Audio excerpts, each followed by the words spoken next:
उत्तर प्रदेश विधानसभा चुनाव में लखनऊ की कैंट सीट बहुत चर्चित हो गई है। बीजेपी सांसद रीता बहुगुणा जोशी ने अपने बेटे मयंक जोशी के लिए इस सीट की मांग की। साथ ही यहां के सिटिंग एमएलए सुरेश चंद्र तिवारी के बारे में उन्होंने यहां तक कह दिया कि वो 65 साल के हैं, उनकी छवि ठीक नहीं है। इस पर बात करने के लिए हमारे साथ इस समय विधायक सुरेश चंद्र तिवारी जी मौजूद हैं। सर, आपसे पहले जानना चाहेंगे कि यहाँ से रीता बहुगुणा जोशी को आपने कभी जिताया था और उनकी उनकी तरफ से ये कहा जाना कि आप 65 साल के हैं और आपकी छवि ठीक नहीं है। ये उनकी बुद्धि को दर्शाता है कि हम और वो एक ही पार्टी में काम कर रहे हैं। मैं भारतीय जनता पार्टी का कार्यकर्ता हूं और प्रारंभ से लेकर आज तक पार्टी को इधर उधर भी मेरा टिकट काटा गया, फिर भी मैंने उनका चुनाव प्रचार किया और उनको भारी बहुमत से कैंट विधानसभा क्षेत्र से जिताने का काम किया। आज वो पुत्र मोह में व्यथित है, परेशान है और उनका बेटा आज तक भारतीय जनता पार्टी लखनऊ कैंट विधानसभा के किसी भी कार्यक्रम में सम्मिलित तक नहीं हुआ। अब वो कहां से 12 साल का काम कर रहा है, खैर मैं इन विषयों पर नहीं जाना चाहता। मैं अपनी छवि की चिंता कर रहा हूं, वो अपनी छवि की चिंता करे। मेरा कहना है भारतीय जनता पार्टी जिसे उम्मीदवार बनाएगी, मैं भारतीय जनता पार्टी को विजयी बनाने का कार्य करूंगा। जिसे भी उम्मीदवार बनाएगी, मैं पार्टी का कार्यकर्ता आज से नहीं, जब भारतीय जनसंघ थी, मैं बाल्यकाल से, मेरे पिता। लेकिन जब इस तरह के बयान आते हैं, आपके सहयोगी, आपके सांसद इस तरह से बात करते हैं, आपकी पार्टी के सांसद, तो कितना आपको धक्का लगता है इन सब चीज़ों से? क्योंकि कई बार आप इसी सीट से विधायक रह चुके हैं, बावजूद इसके इस तरह से बयान देना। उनके वही संस्कार वो सभी पार्टियों में रह चुकी हैं और जब पार्टी एक पार्टी से छोड़कर कोई व्यक्ति दूसरी पार्टी में जाता है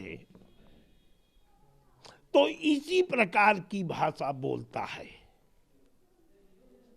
मैं भारतीय जनता पार्टी का कार्यकर्ता, पार्टी उनको भी उम्मीदवार बनाएगी तो मैं उनको जिताने का काम करूंगा।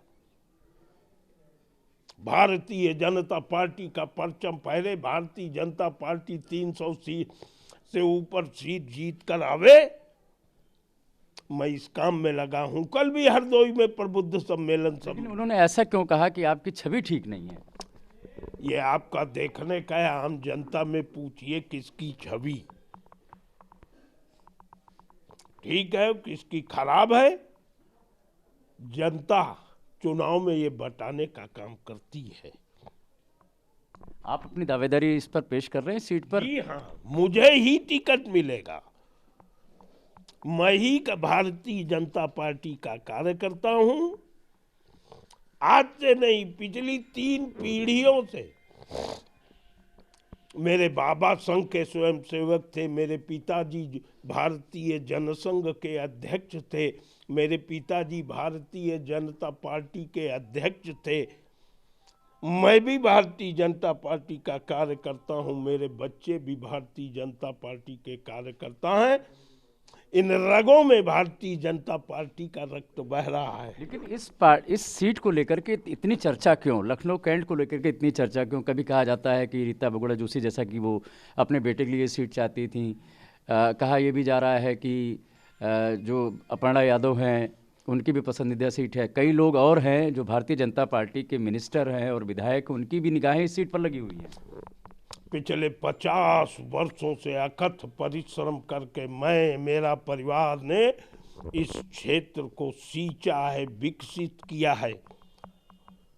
मुझे स्मरण है कि इस क्षेत्र में पहले किसी भी खंबे में स्ट्रीट लाइट तक नहीं थी। जब मैं 89 में कारपोरेटर हुआ था और उससे पहले से लगातार भारतीय जनसंघ, भारतीय जनता पार्टी के लिए काम करता चला आ रहा हूं। परिश्रम किया है, मेहनत तो किया ये है। रीता का जो बयान है, इसको लेकर के कोई विरोध आप पार्टी में या कहीं पर दर्ज कराएंगे? कहीं क्या जरूरत है?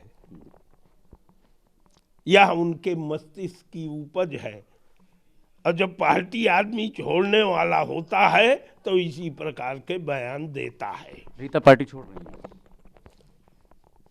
सुना है इधर उधर